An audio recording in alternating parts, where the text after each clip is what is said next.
नफर भाई, आप कह रहे हैं कि जो भी ईमानदार होगा, पाक दामन होगा, वो कांग्रेस छोड़ के किसी भी जमात में नहीं जाएगा। लेकिन अफवाहें तो यहाँ तक हैं कि जफर शेख महराज मलिक की जो पॉपुलैरिटी है उसको देखते हुए, जिस तरह से उसको स्टेट प्रेसिडेंट बनाया गया है, आपका पुराना साथी रहा है, जिस तरह से आप वीडियोस डाल रहे हैं, ये कहा जा रहा है कि आने वाले समय में आम आदमी पार्टी में होगा, क्योंकि आप पहले भी आम आदमी पार्टी में महराज साथ मलिक में आम रहे। आदमी पार्टी में तो है, या मेरे लिए कह रहे हैं? आप कह रहे हैं कि महराज मलिक आम आदमी पार्टी में होगा, आप भी उनको ज्वाइन करेंगे? देखिए, मैं आप एक बात बता रहा हूँ।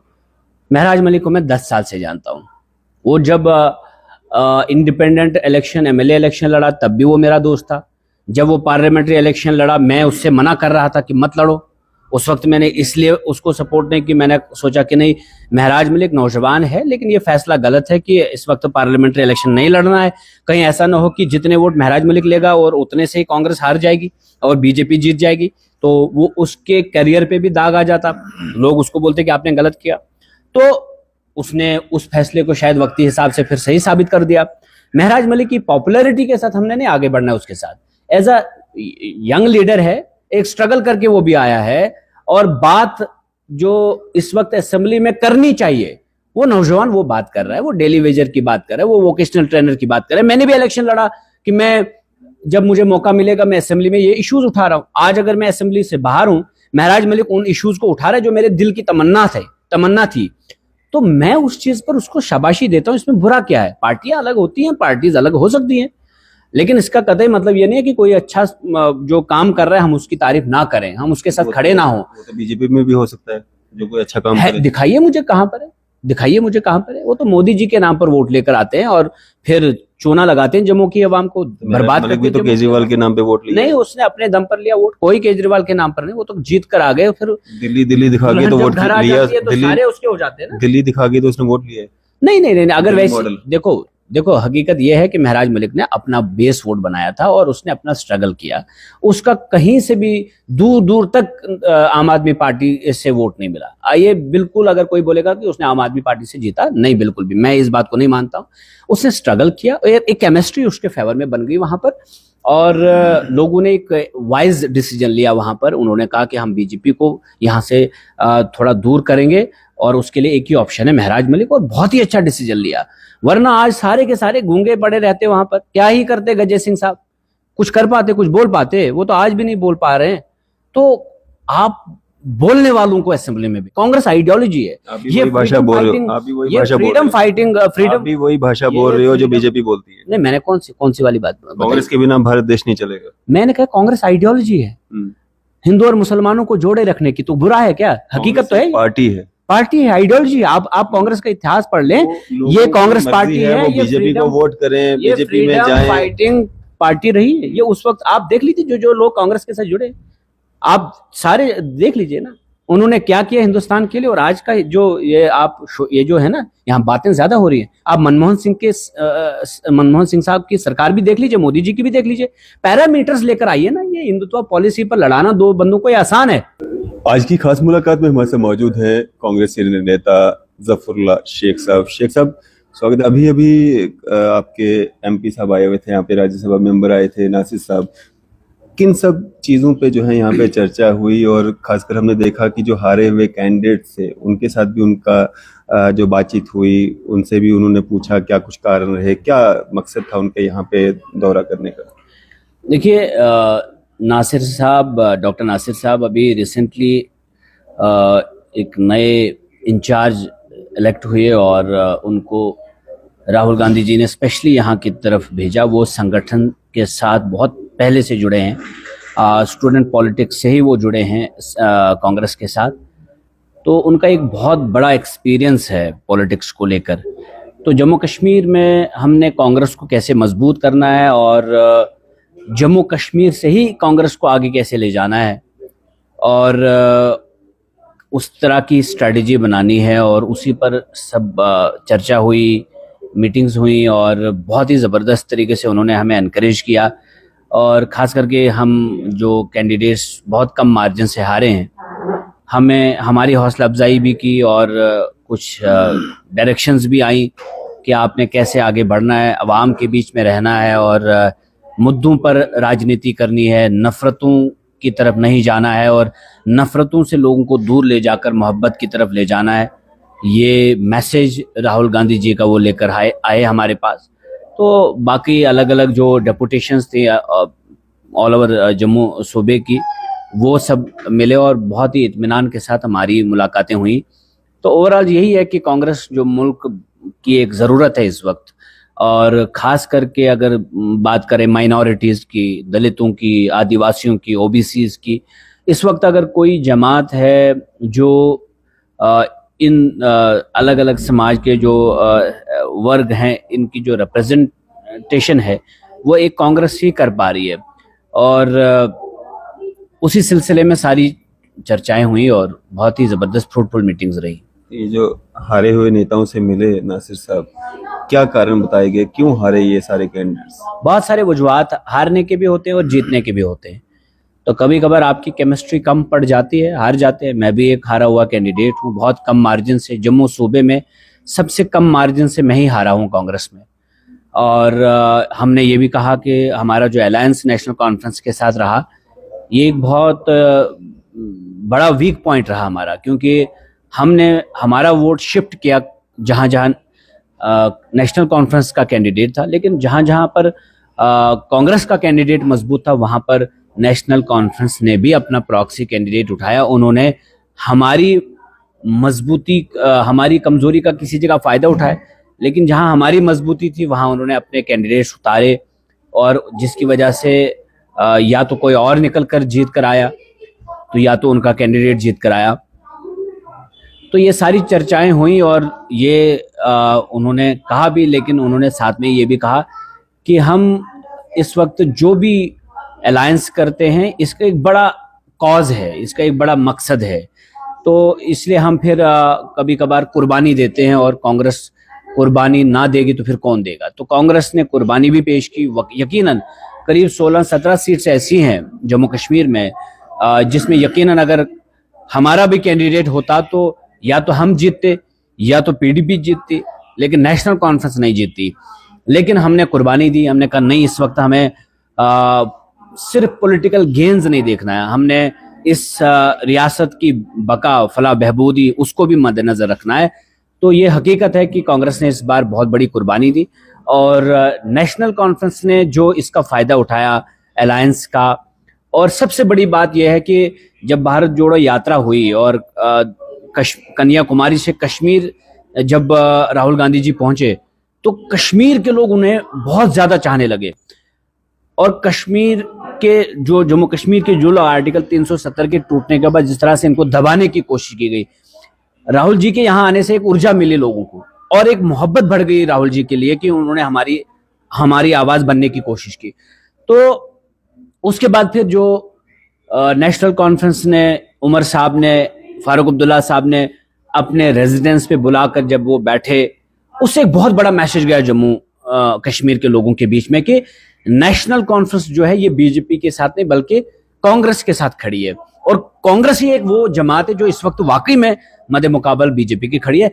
तो इसका भरपूर जो फायदा मिला, सेकुलरिज्म का सर्टिफिकेट उनको मिला, बीजेपी एंटी बीजेपी का सर्टिफिकेट उनको मिला, तो कश्मीर के लोगों ने फिर पेटियां भर भर के वोट डाले नेशनल कॉन्फ्रेंस के हक में।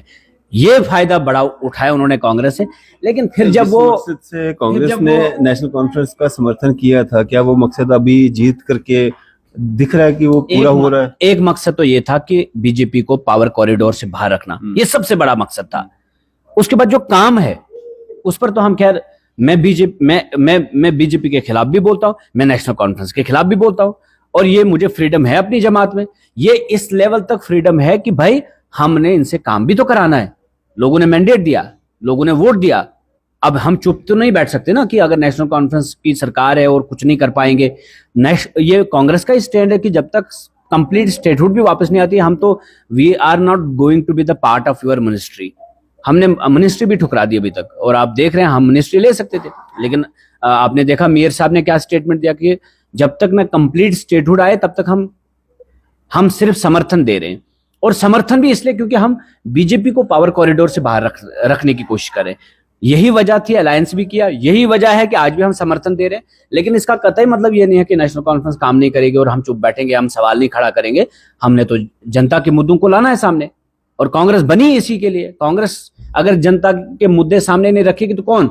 तो राहुल जी जिस तरह से पूरे देश भर के जो मुद्दे, अपोजिशन का रोल जिस तरह से वो निभा रहे हैं और पार्लियामेंट में तमाम तरह के इश्यूज वो सरकार के सामने खड़ा करते हैं, उसी तरह हम एज कांग्रेसी और राहुल जी के सिपाही हम भी यहाँ पर जो जनता के मुद्दे हैं, जो यहाँ के बेरोजगार नौजवान के इश्यूज हैं, जो डेली वेजर्स के इश्यूज हैं, वोकेशनल ट्रेनर्स को जॉब सिक्योरिटी नहीं है, एसपीओज को बेचारों को डबल ड्यूटी ली जाती है, और लेकिन तनख्वाहें कितनी कम है उनकी, दिन रात वो कभी एक जगह भेजे जाते हैं, कभी दूसरी जगह भेजे जाते हैं, लेकिन सैलरीज उनकी देखिए आप, डेली वेजर्स का भी यही हाल है, अपने परिवार को भी नहीं वो पाल पाते। तो ओवरऑल ये सारे मुद्दे भी हमारे हैं, तो और हमें तो इसके लिए डायरेक्शन है कि बाकायदा हमने इन लोगों के साथ खड़ा होना है। आने वाले वक्त में भी हमने वोट इन्हीं से मांगना है, आने वाले वक्त में भी हमने इन्हीं लोगों के बीच में जाना है। जब कांग्रेस चुप रहेगी तो फिर बात कौन करेगा इन लोगों की? रही बात बीजेपी की, तो वो तो आज कभी डेली वेजर की बात उठा रहे हैं असेंबली में, कभी किसी और की, लेकिन वो कहते हैं ना कि जब बाग में बहार थी बुलबुल नादान था, जब बुलबुल को होश आया तो चमन वीरान था। बीजेपी 10 साल कंप्लीटली सरकार में रही, और उसके बाद तो खैर पीडीपी और बीजेपी का कोलिशन था, हो सकता है कोलिशन में वो एक्सक्यूज भी देते कि महबूबा जी ने कुछ नहीं माना, लेकिन 2018 से लेके 2024 तक वो बिल्कुल एक तरफा उनके पास पावर थी, और सेंटर से लेके स्टेट तक बाकायदा पूरा दबदबा था। जब रेत माफिया, जब बजरी और रेत यहां से लेकर चुराकर वो करोड़ों अरबों कमा सकते थे, जब शराब की दुकानें यहां ला सकते थे, तो क्या वो बेरोजगार नौजवान की बात नहीं कर सकते थे? क्या वो जो सब इंस्पेक्टरी का स्कैम है उसको एक्सपोज करके उस कंपनी को यहां से हटा नहीं सकते थे? क्या वो डेली वेजर को पक्का नहीं कर सकते थे? एक्स्ट्रा ग्रांट्स लेकर दिल्ली से वो डेली वेजर्स का भला कर सकते थे, लेकिन अपने वक्त में इन्होंने नहीं किया। क्यों? बस वही उस वक्त मजे करते रहे, अपनी प्रॉपर्टीज बनाते रहे, ट्रांसफरों के चक्कर में पैसा कमाते रहे। सब इंस्पेक्टर जैसी वो जो सीट है 30-30, 35-35 लाख में बेचते रहे। तो ये सारे जो मुद्दे उस वक्त इन्होंने नजरअंदाज किए। आज उनके पास जाहिर सी बात है, अब उनको सरकार नहीं मिली यहाँ पर, अब उनको पॉपुलर गवर्नमेंट हाथ में नहीं आई, उनको लखनपुर पार लोगों ने कर दिया, तो उसकी अब वो भूख है। भाई चीफ मिनिस्टर मैं क्यों नहीं बना, शर्मा साहब कह रहे हैं मैं क्यों नहीं बना, कोई और साहब हो रहे मैं क्यों नहीं बना। ये उस चक्कर में आप पागल हो चुके हैं। ये पागल होकर तो इंसान कभी कभार वो ना अच्छी बात भी कर लेता है। करप्शन तो सारी अगर बीजेपी ने की है तो केस सोनिया गांधी और राहुल गांधी पे क्यों चल रहा है? तो खुद देख लीजिए, 12 साल के बाद अगर आप किसी चीज को उजागर करने की कोशिश करें, चार्जशीट में उनका नाम लेकर आ रहे हैं, ठीक है, तो ये मंशा क्या है, टाइमिंग क्या है? जब राहुल जी ने बोला कि गुजरात से जीत कराएंगे हम, ये गुजरात जो है गांधी का गुजरात है, ये सिर्फ मोदी का गुजरात, तो गांधी के गुजरात में घुसकर वहां अब वो संगठन को मजबूत करें। वो डर, वो खौफ कि कहीं ऐसा इनका किला जो है ध्वस्त ना हो जाए, उस डर से फिर ये इस तरह के हथकंडे, ईडी, एनआईए, बाकी चीजें एजेंसीज का दुरुपयोग करती हैं। और राहुल जी ने तो साफ मैसेज दे दिया कि बाजी पलट जाएगी, ये हुकूमतें किसी की नहीं रहती हैं, ये कुर्सियां किसी की गुलाम नहीं है, ये ऐसे चक्रव्यूह में घूमती रहती हैं, और जब हमारे पास आएगी तो याद रखना दोबारा किसी को इस तरह से ईडी वगैरह तंग नहीं करेगी फिर।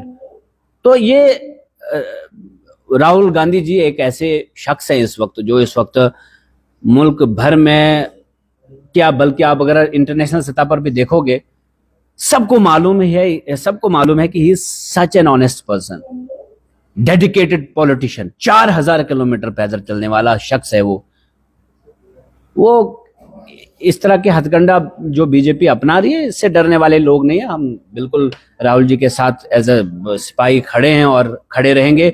ये कांग्रेस पार्टी, इसके ऊपर इससे पहले भी कितने अटैक्स किए गए, इससे पहले भी कितने लीडर्स को इन्होंने इस तरह से डराने की कोशिश की, धमकाने की कोशिश की, लेकिन जो सही योद्धा होगा, जो सही असली हिंदुस्तानी होगा, जो असली कांग्रेसी होगा, जो नस्ली कांग्रेसी होगा, और जिसके दामन पे दाग नहीं होगा, वो राहुल जी को छोड़कर नहीं जाएगा। और वाकई में जो वो आज भी खड़े हैं, और जिन्होंने जाना था चले गए।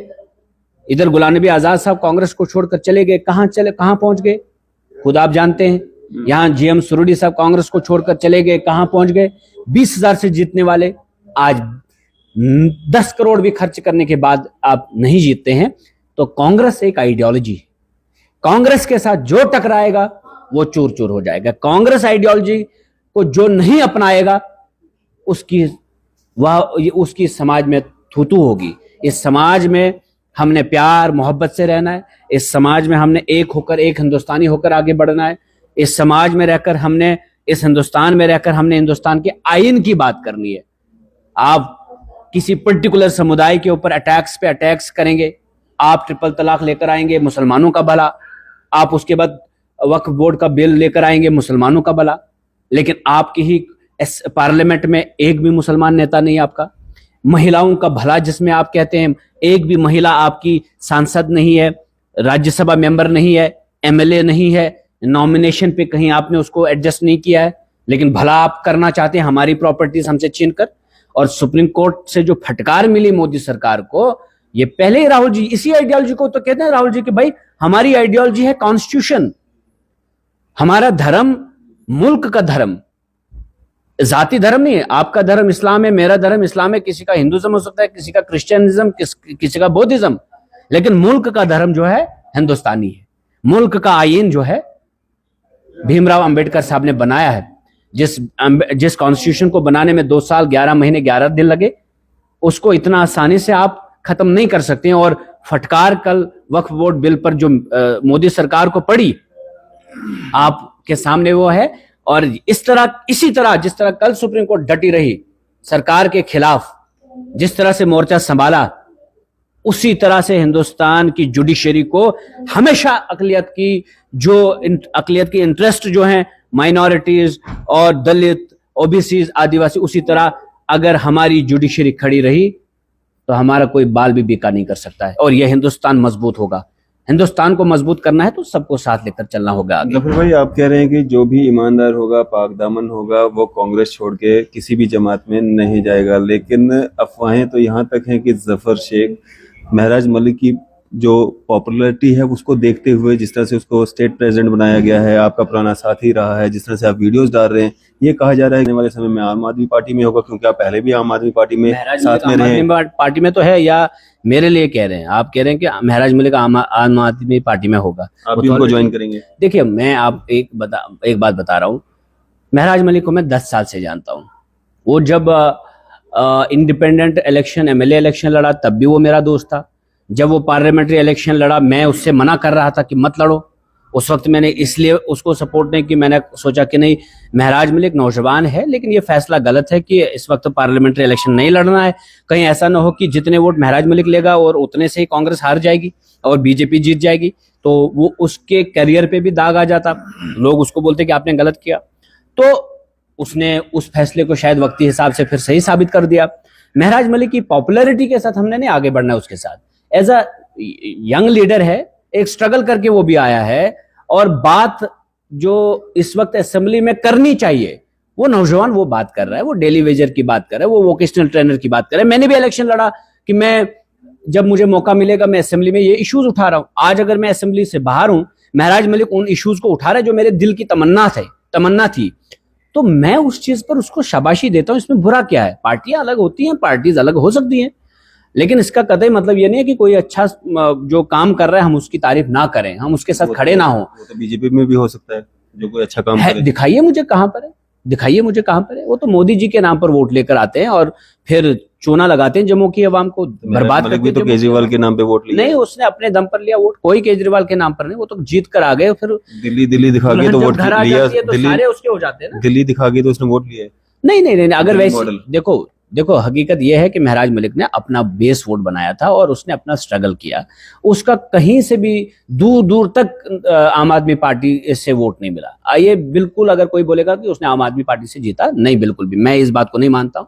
उसने स्ट्रगल किया, एक केमिस्ट्री उसके फेवर में बन गई वहां पर, और लोगों ने एक वाइज डिसीजन लिया वहां पर। उन्होंने कहा कि हम बीजेपी को यहाँ से थोड़ा दूर करेंगे और उसके लिए एक ही ऑप्शन है महराज मलिक, और बहुत ही अच्छा डिसीजन लिया। वरना आज सारे के सारे गूंगे पड़े रहते वहां पर। क्या ही करते गजे सिंह साहब? कुछ कर पाते, कुछ बोल पाते? वो तो आज भी नहीं बोल पा रहे हैं। तो आप बोलने वालों को असेंबली में भेजो, बेदाग लोगों को असेंबली में भेजो।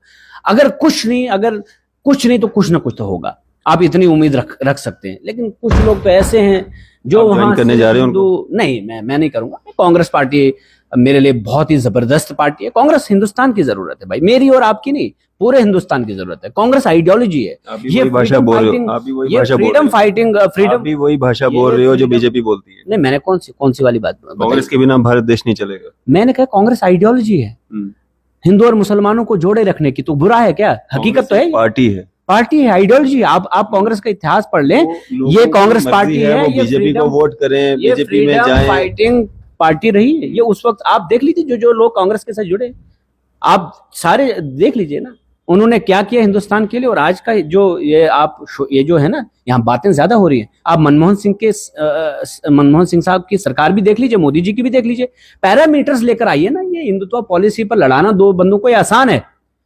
लेकिन बड़े बड़े प्रोजेक्ट्स नेशनल लेवल पे, इंटरनेशनल लेवल पे ले जाना, ये बहुत बड़ा काम था। हिंदुस्तान की इकोनॉमी को ओपन करना बहुत बड़ा काम था। लिबरलाइजेशन, प्राइवेटाइजेशन, ये सारी चीजें मनमोहन सिंह साहब के दौर में हुई। ये बैंक्स तब बंद नहीं हुए, विजय माल्या जैसे लोग यहां नहीं फरार हुए। यहाँ के बैंक्स मजबूत हो गए। यहाँ की इकोनॉमी क्या थी उस वक्त, यहाँ का रेलवे का स्ट्रक्चर क्या था, यहाँ जॉब्स कितनी दी गई उस वक्त, आप मुझे बताइए। पिछले 10 साल से जम्मू कश्मीर में कितने लोगों को रोजगार मिला? सारी बातें आपको समझ में कांग्रेस में आने के बाद ही आई, जब आपने आजाद उम्मीदवार के तौर पे इलेक्शन लड़ा था, कंटेस्ट किया था। चीजों को समझने कोई बात नहीं। अब आप मुझे आम आदमी पार्टी में गए थे, आम आदमी पार्टी की विचारधारा आपको बड़ी अच्छी लगती थी। मैंने अभी भी अपोज नहीं किया, मैंने कुछ बुरा भी नहीं कहा। अगर मैं किसी जमात में हूं, अगर मैं उसके लिए अच्छा नहीं बोलूंगा, तो निकल के मेरे रीजन ये थे कि मुझे लगा कि आम आदमी पार्टी से बेहतर कांग्रेस पार्टी है, तो मैं गया वहां पर। गुनाह क्या है? अगर बीजेपी पार्टी अच्छी लगेगी उसमें चले जाओगे, अगर बीजेपी के लोग दूसरी पार्टी अच्छी लगेगी उसमें चले जाओगे। अगर बीजेपी हिंदू मुसलमान के फसाद को छोड़कर, मस्जिद मंदिर के फसाद को छोड़कर, नफरतों को छोड़कर मोहब्बत वाली चीजें अपनाएंगी तो बुरा क्या है? सियासी जमात तो है, बीजेपी ज्वाइन करोगे? सवाल ही नहीं पैदा। मैं ये कह रहा हूँ, सारी चीजें छोड़ के, नहीं आइडियोलॉजी, बीजेपी ये सारी चीजें छोड़ देती, छोड़ेगी। उनका तो बेस ही यही है, नफरत तोड़ना। अगर छोड़ देंगे ज्वाइन कर लोगे? मुल्क देखो, ये आइडियोलॉजी नहीं है, इनके पास आइडियोलॉजी नहीं है। कांग्रेस इज एन आइडियोलॉजी जो 70 साल नहीं बल्कि 100 साल का पुराना इसका इतिहास है। आजादी से पहले भी जो कांग्रेस के लीडर थे वो लड़ रहे थे अंग्रेजों के खिलाफ। ये तो उस वक्त भी, ये जो गोडसे के पुजारी हैं, ये तो उस वक्त भी गद्दार थे, ये तो मुनाफिक थे उस वक्त भी, ये तो मुखबिरियां करते थे। आप समझ रहे हैं? आप आरएसएस की बात करें, 1925 में इसका एस्टेब्लिशमेंट हुआ ना, आप देख लीजिए इनका इतिहास पढ़कर। ये तो तिरंगे को भी नहीं अपनाते थे, ये तो सारी चीजों का बाइकआउट किए थे। हम इस आइडियोलॉजी के साथ कभी मैच नहीं का, हमारा है ही नहीं वो सिस्टम बना हुआ। हम सिर्फ एक न्यूट्रल पार्टी थी, बिल्कुल। लेकिन मेरे लिए मुझे लगा कि देखो ये वो पार्टी है, अभी इनको फैलने में बहुत टाइम लगेगा। इस वक्त हिंदुस्तान में जो हालात है, एक ही पार्टी है जो हिंदुस्तान को इस वक्त जोड़ कर रख सकती है, जिनके पास संगठन भी है, जिनके पास आइडियोलॉजी भी है, जिनके पास लीडर भी है। फैलने दीजिए, अगर जमहूरियत है, अगर आप उसे अपनाते, मुझे क्या हर्ज है भाई, जमहूरियत है। बट मैं अपनी आइडियोलॉजी तो आपको बताऊंगा ना, ये भी तो मेरा हक है ना। मैं समझता हूं कि कांग्रेस से बेहतर प्लेटफॉर्म कोई नहीं है इस वक्त तक हिंदुस्तान को जोड़ने का। जब तक कांग्रेस जिन सिद्धांतों पर काम कर रही है, जिस सेकुलरिज्म को लेकर वो आज भी खड़ी है, राहुल गांधी जी का क्लियर कट मैसेज है कि हम 20 साल के बाद प्रधानमंत्री बने, कोई हर्ज नहीं है। कांग्रेस लौट कर आएगी, लेकिन अपने सिद्धांतों पर लौट कर आएगी, अपने उसूलों पर, अपने प्रिंसिपल्स पर। यही कांग्रेस आइडियोलॉजी है। कांग्रेस भी चाहती हिंदुत्व पिच पर चली जाती और वोट लेती। कांग्रेस चाहती आपको और मुझे आपस में लड़ाकर वोट लेती। लेकिन सीधा मैसेज है राहुल गांधी जी का कि no such conflict in nation, we want a nation with brotherhood, integrity. हम नहीं वो नेशन चाहते जिसमें नफरतें हों, लड़ाइयां हों, झगड़े हों, मंदिर मस्जिद के फसादात हों। हम सुनीता विलियम अगर हिंदुस्तान में होती तो मुझे लगता है कि मोदी जी आज उससे कहते कि जाओ औरंगजेब की कब्र खोद। वो कहां पहुंच गई? 9 महीने के बाद एलॉन मस्क कहते हैं मैं उनको वापस लौटकर लाऊंगा, यहां पर लेकर आऊंगा मैं। अगर हिंदुस्तान में डिबेट होता तो कहते कि उन्होंने वहां पर भी, मतलब वहां पर भी नफरत की ही बात करते वो। तो आप जो मुल्क को जहां ले जाने की कोशिश कर रहे हैं, वो मुल्क हमारा मुल्क नहीं है। इसमें गोडसे एक तरफ है जो गांधी को गोली मारता है, आतंकवादी हो जाता है, बापू की हत्या की, आप उसके पुजारी हैं, आप उसको बोलते हैं कि ये हमारा आइडियल है। हम तो नहीं मानते, हम तो कहते हैं गांधी हमारा आइडियल है। जिसको ट्रेन से फेंका और कहा कि उसी वक्त कसम खाई कि जिस इन्होंने मुझे ट्रेन से फेंका मैं इनको अपने देश से बाहर फेंक दूंगा, और फेंक दिया बाहर। उन्होंने तो नफरत नहीं आम की ना, उन्होंने हिंदू मुसलमान के भाईचारे की तब भी बात की, उन्होंने लाठी से अंग्रेजों को भगाया। और आप आज मस्जिदों पे चढ़ के आपके लोग बेहुरमती करते हैं मस्जिदों की। हाँ, तो ये सारा है, ये हिंदुस्तान नहीं चाहिए हमें। वो हिंदुस्तान चाहिए जिसमें सब लोग मिलकर सुनीता विलियम्स जैसे लोगों को सपोर्ट करें और वो स्पेस पर जाकर हिंदुस्तान का नाम रोशन करें। तो ये जो हिंदुस्तान है ये हमें चाहिए। नफरतों वाला हिंदुस्तान ना हमें चाहिए था कल, ना हमें चाहिए आज, और ना आने वाले कल में।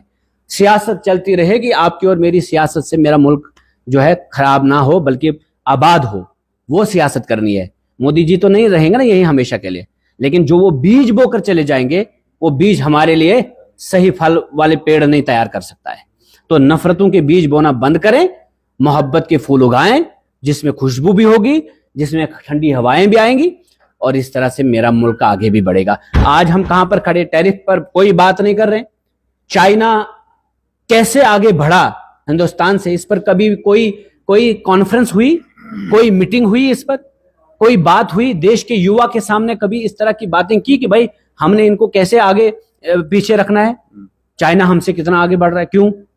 इसी एशिया का वो मुल्क है, इसी एशिया में हम भी रहते हैं, हम चाइना से ज्यादा पोटेंशियल रखते हैं, लेकिन क्यों हमारी हुकूमतों की ज्यादा एनर्जी जो है जाया कहां पर होती है? नफरतों में, आपसी फसादात में। इसलिए मैं चाहता हूं कि ये फसादात बंद हो, और जो सुप्रीम कोर्ट की तरफ से वक्फ बोर्ड बिल पर फटकार मिली मोदी सरकार को, अब तो समझ लेना चाहिए कि इस तरह का भला कोई नहीं चाहता आपसे। चलिए, शुक्रिया हमारे से बातचीत करने के लिए। जफरुल्लाह शेख साहब हमारे साथ बात कर रहे थे, कांग्रेस सीनियर नेता। आपकी इस सब पे क्या राय है? अभी अपनी राय जो है जरूर साझा कीजिएगा। इसी तरह की